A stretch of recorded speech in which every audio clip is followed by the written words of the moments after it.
I was at a Board of Selectmen meeting a couple of weeks ago, and I had no idea how many people actually watched it, and they do. So I'm glad it's not live. So a little bit about me. When I became a member last year, I think I told a lot of you about my background, which has sort of evolved organically. I've always had a real interest in global affairs and working with people from different cultures, and as it happens, my husband's work took us really all over the world. We're Canadian originally, just became U.S. citizens. So I know the Pledge of Allegiance, and we wanted to vote, and the kids are American, but we've had some really, really wonderful experiences. And over the last 20 years, I sort of took advantage of our moves and got some education and spent the last sort of 15 years doing what we call cross-cultural training programs for, initially it was for corporate clients, so someone like yourself who is maybe getting moved to Boston from Finland, needs to know not just how to get around on the T or how to buy a house or a car, but there's some subtle differences in how to be successful in the U.S. So I worked doing that for a long time. And, in the last 5 or 6 years, there's a real trend toward, we're all the same, the world is flat, there aren't really that many cultural differences. But interculturalists will tell you nothing could be further from the truth. Because there's a quote, culture's a bit like gravity. You don't know it exists until you jump 10 feet in the air. It hits you like a wall. So I have a couple of questions to ask. How many of you have ever participated in a formal cross-cultural training program? All right.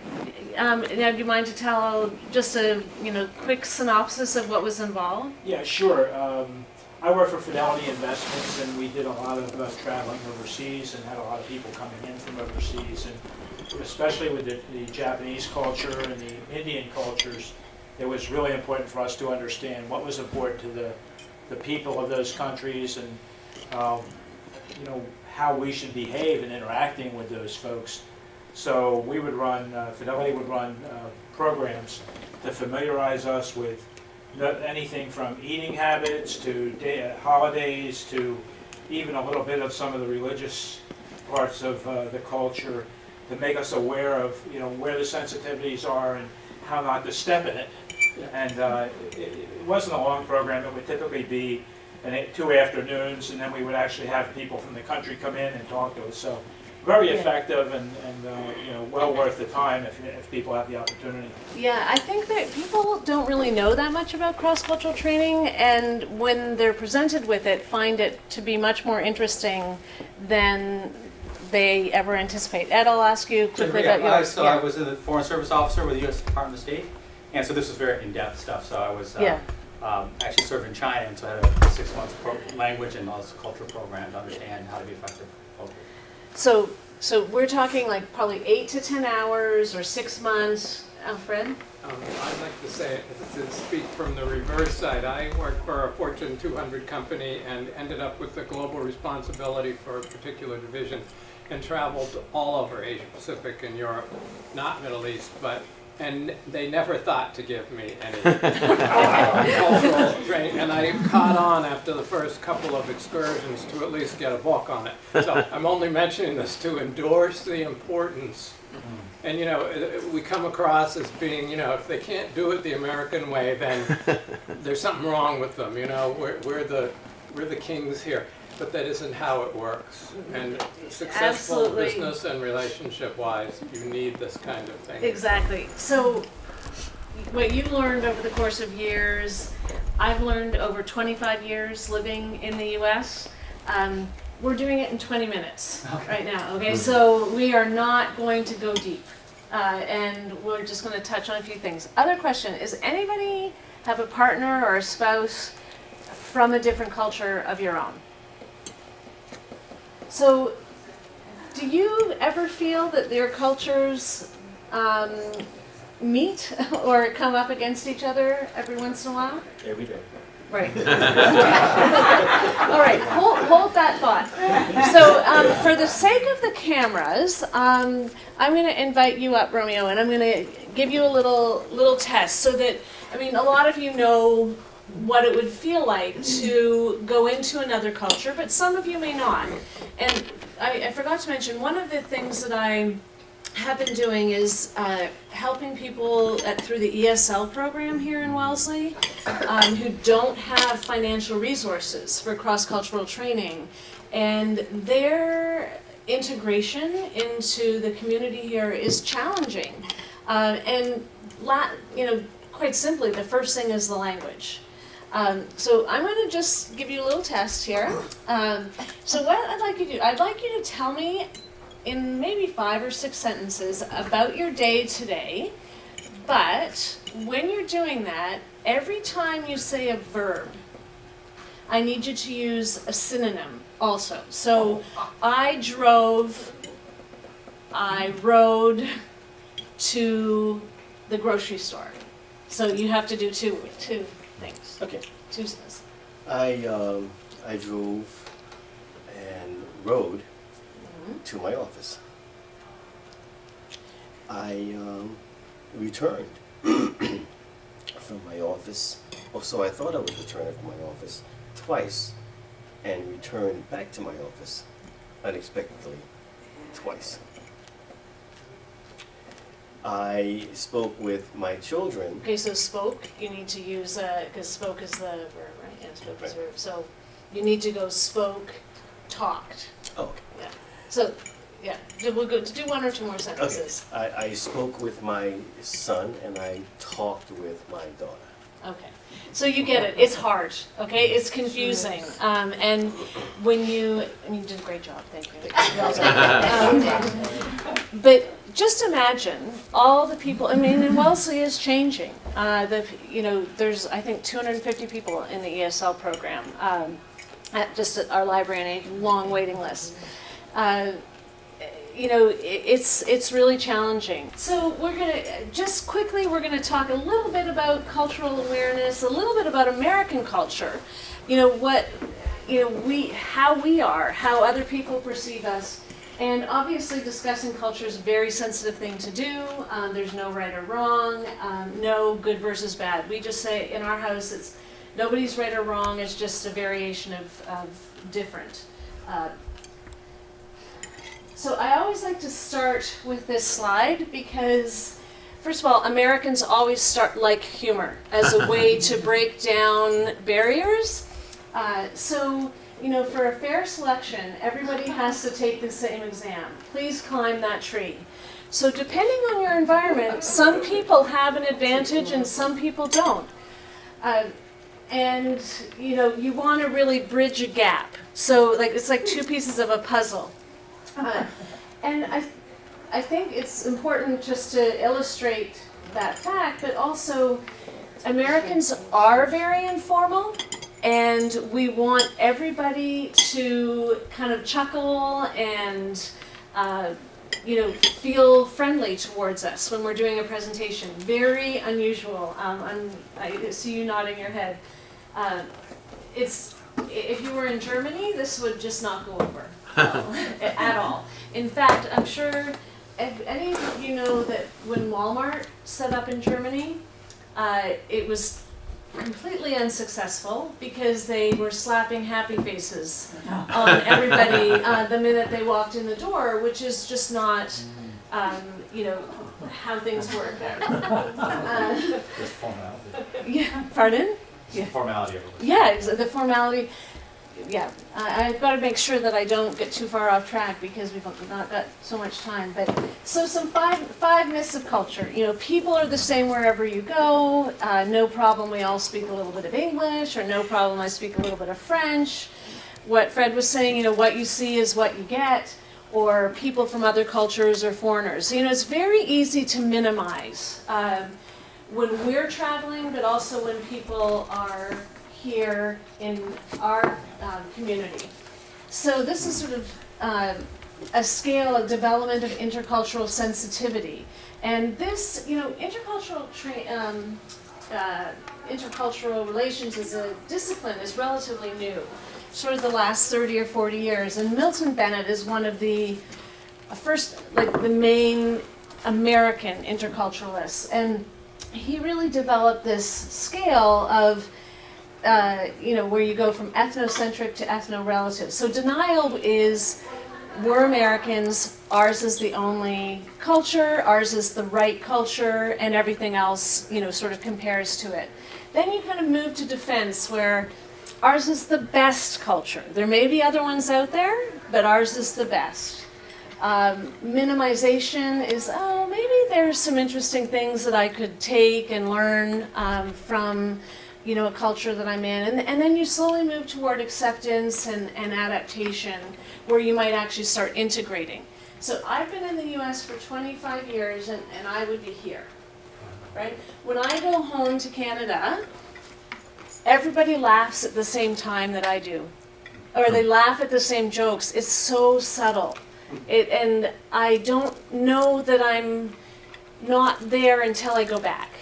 But I will never fully integrate. It's not in your DNA. Most of your cultural genes are set by the time you're about 6 or 7 years old. So this is why I ask about if you're married to anybody from a different culture, particularly if there's a different language. So it can be, even more difficult. Okay, so what is culture? I'd love to ask some of you, for those of you who've traveled, so if you could tell me an experience you had, when you first get off a plane and you are sort of assaulted by a smell or a sound, if someone can share an experience about that. Well, I just came back from Vietnam, my first time there, and I've traveled to many countries, but this one in particular was a real cultural shock for me, even though we share, of course, the war and so forth. But I think my biggest shock when I got off the plane was just mobs and mobs of people. And I thought, how am I going to get through these crowds and get to a taxi and get where I'm going? And feel safe. And feel safe. Yeah, that's a big concern today, is feeling safe. Especially for Americans. Americans get very nervous traveling Exactly. overseas. Anybody else? I lived abroad in college, it was a long time ago now, but in Athens, Greece. So I got off the plane and there were machine guns everywhere in the airport, which was as a 20-year-old, quite shocking.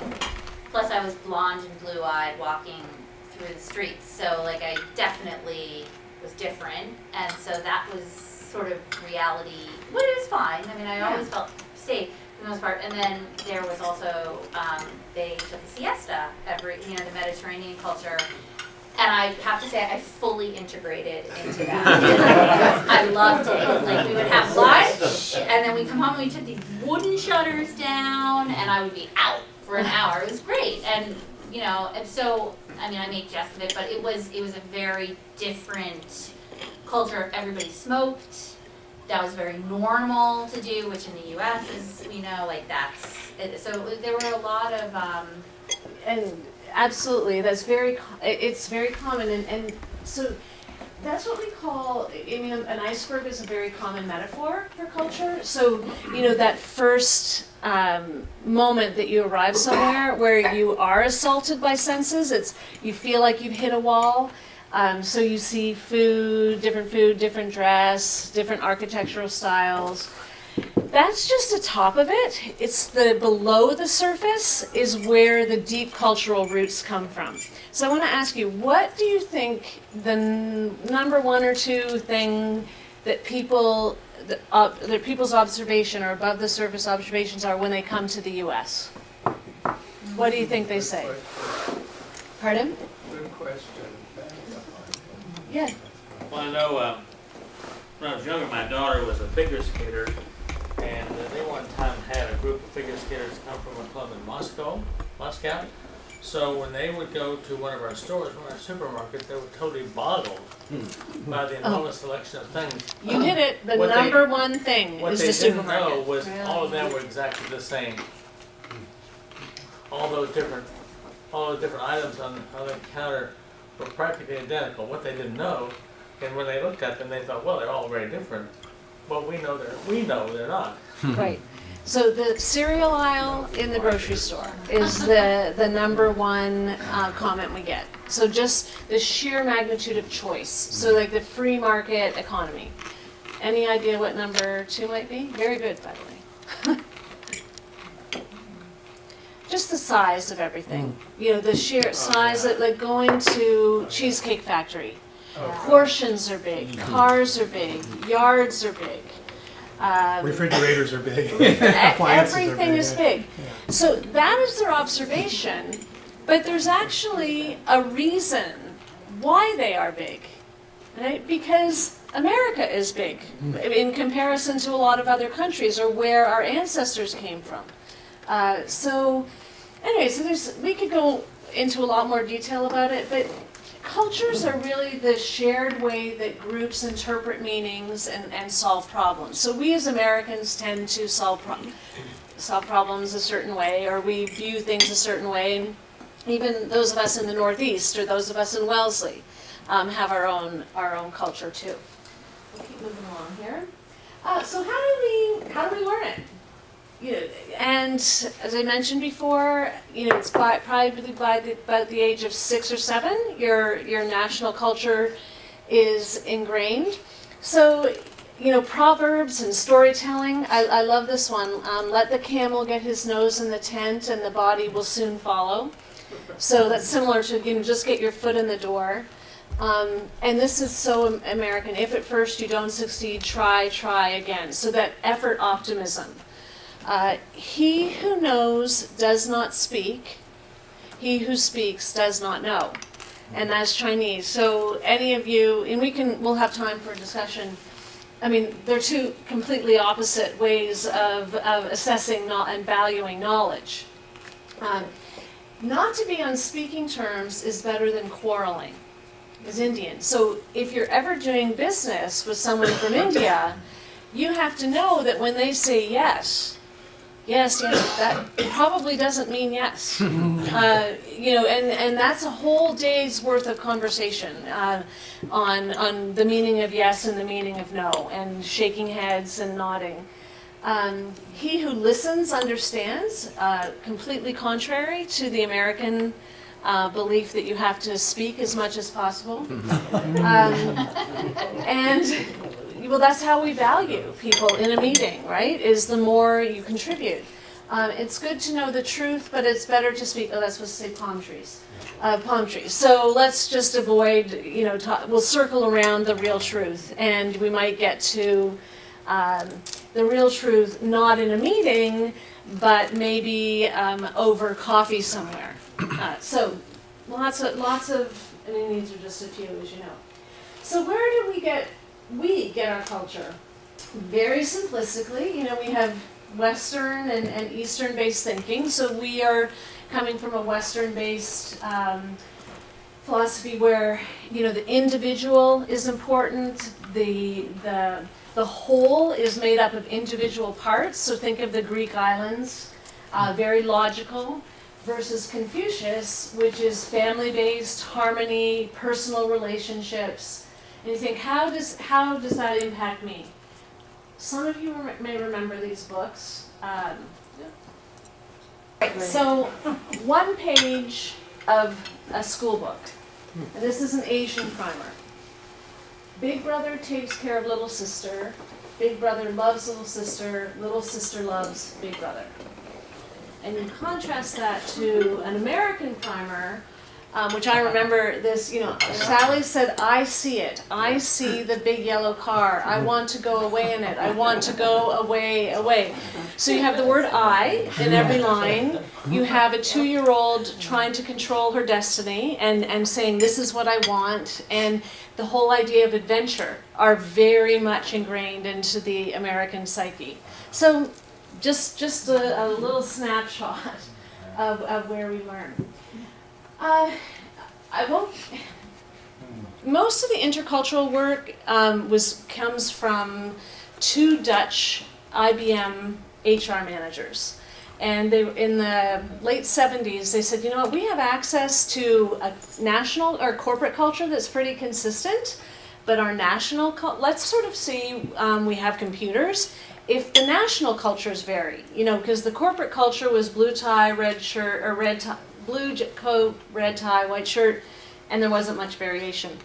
And they really, their research showed that there are about 5 to 6 dimensions on which cultures vary. One of them is what we call universalist versus particularist. So universalist cultures feel an obligation to adhere to standards that have been universally agreed on. Americans are very universalist. We have laws, we have rules, and we follow them. Particularist cultures feel an obligation to particular people that they know. And there's no one's not right or wrong. But has anybody worked with South Americans before? Yeah, Latin Americans? Okay. So I'm going to ask you a question and we'll see where, well, I have a feeling I know where you all land, but we could discuss it. So what would you do in this scenario? You're riding in a car, driven by a close friend, and he hits a pedestrian. You know he was going at least 35 miles an hour, and the maximum allowed speed limit is 20. There are no witnesses, and he says that if you testify, his lawyer says if you testify under oath that he was only driving 20, it may save him from serious consequences. What would you do? What would you do? Yeah. There's a lawyer here. Well, I think that you have to live. You have to, be true to yourself. Right. And I think it would be very hard to deny the facts there, even though. What was the relationship between you and Friend. A friend? Yeah. I think that I would have a hard time, even though it's a friend. That's why I don't have many friends. I think I'd tell the truth. But it's interesting that you say tell the truth. Okay, so that's your core is that we feel that that's the truth. Go ahead. I think another way of dealing with this kind of ambiguity is to say, well, I don't know exactly how fast you were going. So you're trying to think of ways to sort of massage it so that you don't break the law, Yeah. but you also support your friend. Right. Okay. Anybody else? I think if I knew the act, I don't think I could. I think I would be on it. I would be. Honesty is the best policy. Okay. So I didn't hear your answer. And honesty is the best policy. Like, I don't think that I could massage it, or I don't think that I could say nothing if, even if they were a friend. Like Well, it's no surprise because we are all, Americans, and that's where we tend to fall when answering this. We are more universalist. The particularist countries are countries where there's what we call more power distance between you and the law. So we have a legal system in place that protects us, and we know that in this circumstance, if we don't follow the law, there's going to be another time where the law is not going to apply to us, and so we have security with the law. But a lot of other countries don't, and it's the personal relationships that are more important.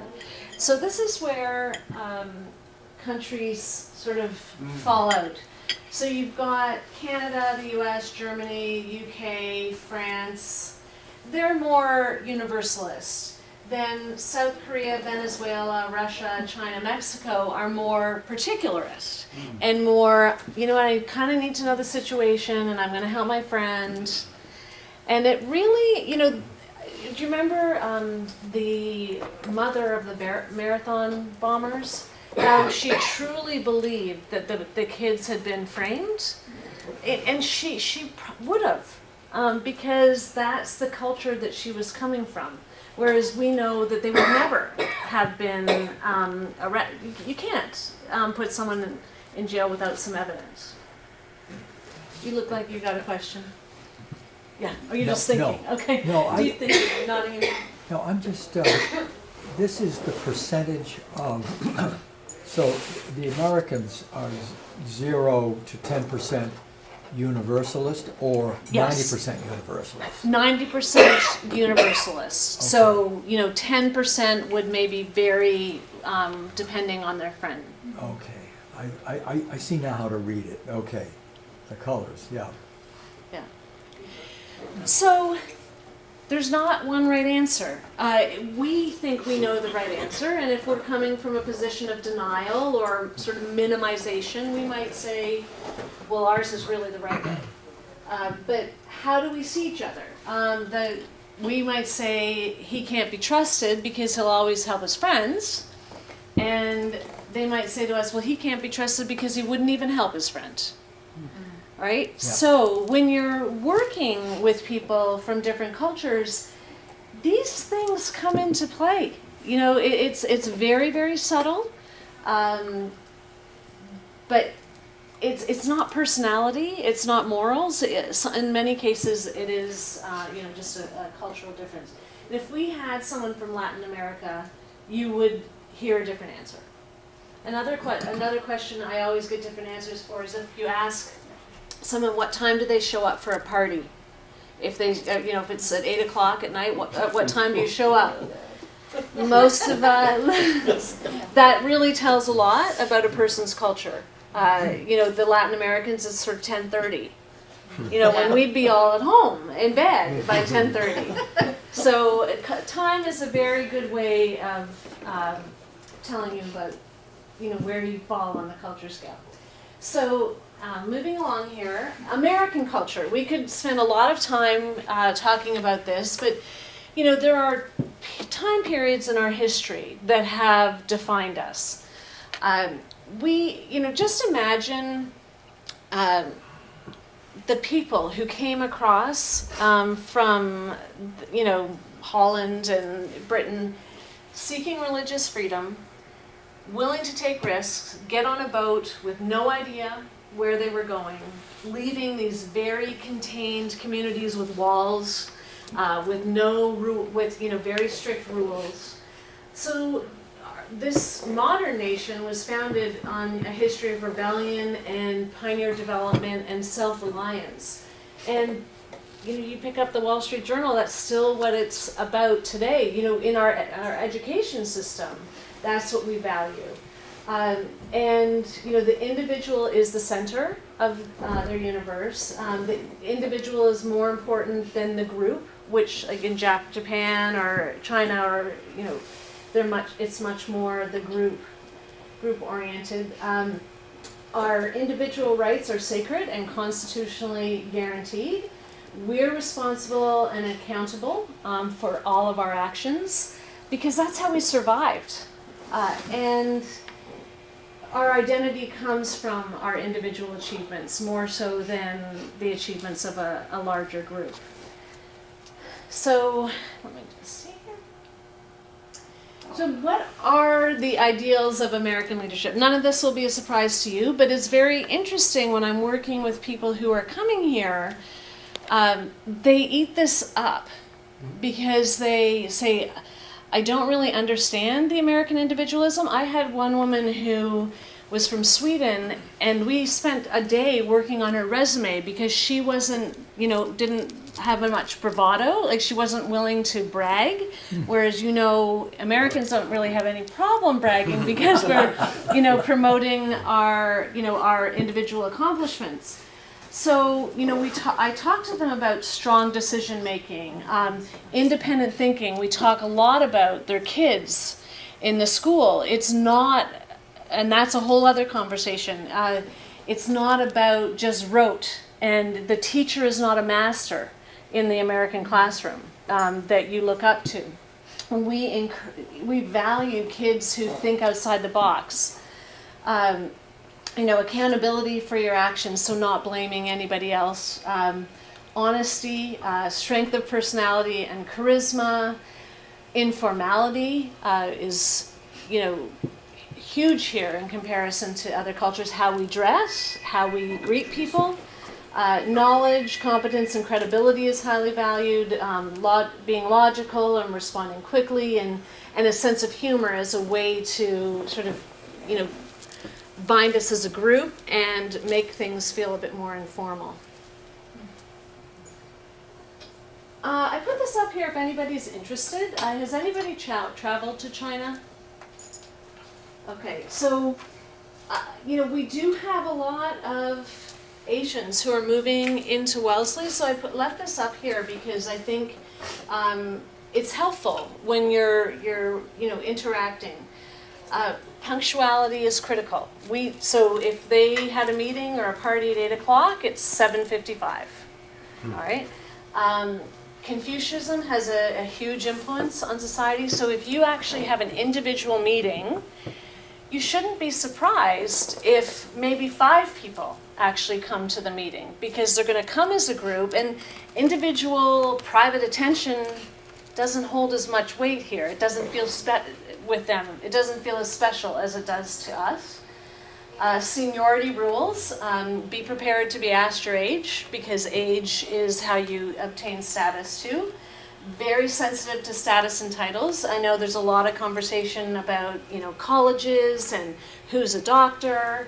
A lot of smiling. Speaking very, very slowly. Don't expect, a lot of eye contact, because that's, it's not respectful. Avoid being too casual. That's not very easy for us, and yes doesn't always mean yes.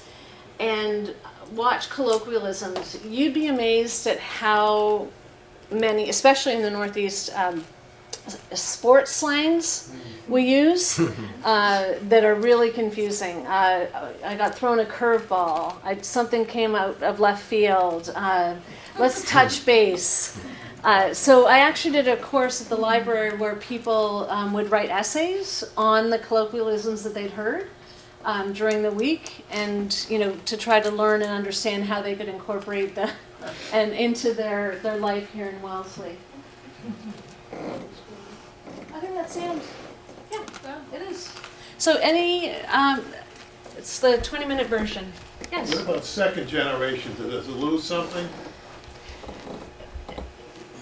It depends. Yes and no. If I'm thinking of, there's a group of kids called third culture kids, which are a little bit different than second generation. So third culture kids are kids who, like if your children had moved around, have lived all over the world and don't really have a home base. So their culture is this sort of third culture, or third or fourth culture. For the Asian Americans, I think there's a lot of conflict because there's so much fear in China. I just come back from a course on Chinese American high school students, and the pressure to succeed is remarkable. Not only because they want them to be successful, but you don't want to let your family down. Many of the people that are here have sold their homes so that their kids can come to Wellesley here or come to school here. So the kids are feeling that pressure and don't want to let their parents, this is generalization, but they don't want to let their parents down, but they also have to, in order to be successful, integrate into American society. So volunteering, for example, we're seeing a lot more of the Asian kids who might not have volunteered. Their parents might not have thought that was as important as it is, but now they're starting to. I was just going to mention, so I'm a real estate agent in Wellesley, Yeah. and so there's a lot more Chinese buyers coming into the Wellesley marketplace, and I've sold on the listing side where I've had buyers coming in, so they usually are represented by an Asian agent because they can speak the language and they don't often have not spoken English yet. But I did have the experience last summer actually selling a property for an Asian woman whose daughter went to Dana Hall and then was going to be used. So she bought a property here, they bought a property here in Wellesley, they lived here so the daughter could live at home Yeah. while she went to Danville. And then she moved into the city, so her daughter could live at home and go to BU. But Very- it very was common. very interesting because she didn't speak a lot of English. And I had a woman that I work with who spoke Mandarin, who did a lot of interpreting for me. We became very good friends. But it was very interesting because then I got a buyer who was also Chinese, and they didn't trust each other. Like, it was the most difficult negotiation I think I've ever had. And so what the woman who had lived in China Yeah. was explaining to me, and we could probably have a great conversation, having worked in China, is that because their culture, what she was explaining to me, they know the revolution, they don't trust. There's like this sense of, they don't take people so I'm negotiating Yeah. money, and they don't believe what I'm saying, and then they would keep coming back. So it was very fascinating to And so me. what you just discussed was a sort of an above the surface and below the Right. surface. A So lot you of saw an silence. observation, You're absolutely right. but there was a cultural root of that, Right. of some of that behavior that is very real. Right.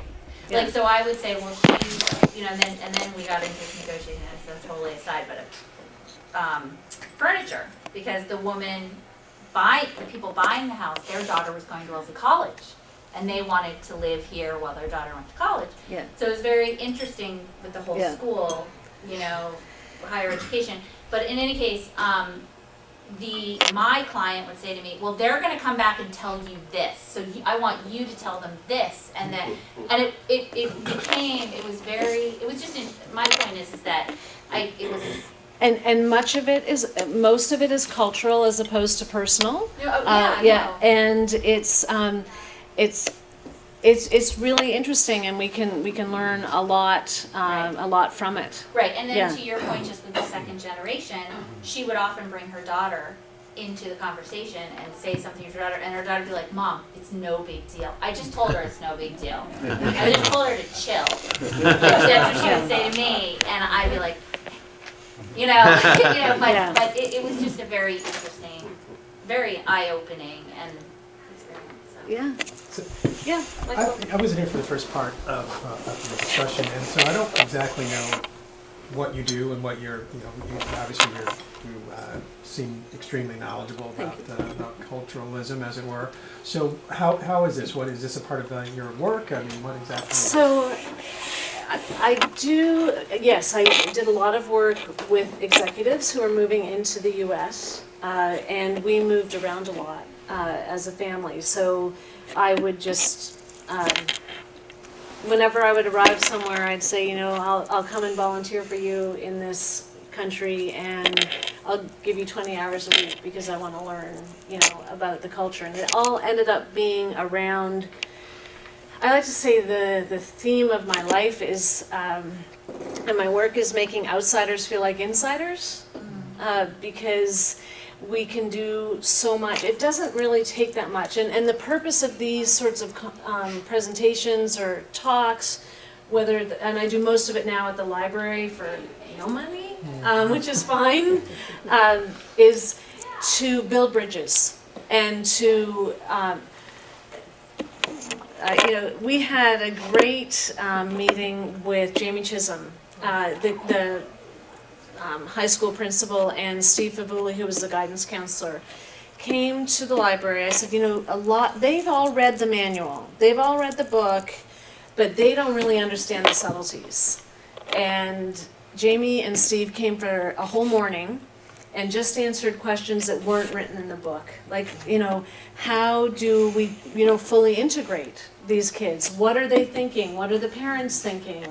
And there was a range of countries, from Pakistan to Korea to Venezuela. I mean, it wasn't just, a handful. It was very broad. And in the courses that I've taught, there can be 20 people and 15 cultures. Wow.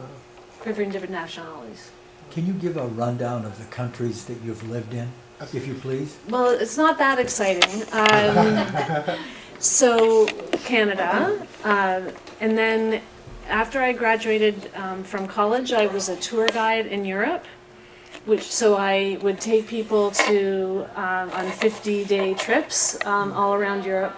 So I was based in London, and then went back to Canada, and then we came to Cambridge, and then from Cambridge to LA to Rhode Island, then we went to Sydney, Australia, but you know what the hardest one was? Coming to Cambridge. Yeah, and just so you know that the most unsuccessful assignments are between the similar cultures, because you don't think it's going to be any different. So UK to the US they fail with much higher frequency. It's sort of like death by 1,000 cuts. Yeah. I didn't know, I think this is a great way to end it, and I'm happy to answer more questions, but, so football looked the same to me. I had no idea that Canadian football and American football were different. There are completely different rules, but it looks the same. Yeah, no, there's a different number of downs, and the field's a different size, the ball's a different size, but it looks the same. Yeah. Makes me different. You have started a company and you do consulting professionally. Yeah, but I don't, yes. Relocation businesses. What's the name of your company? So it's called the Mosaic Group, and my focus has really been with high school students who are coming, to boarding schools and helping their parents, adjust. Well, thank you for sharing your Thank you. expertise with us.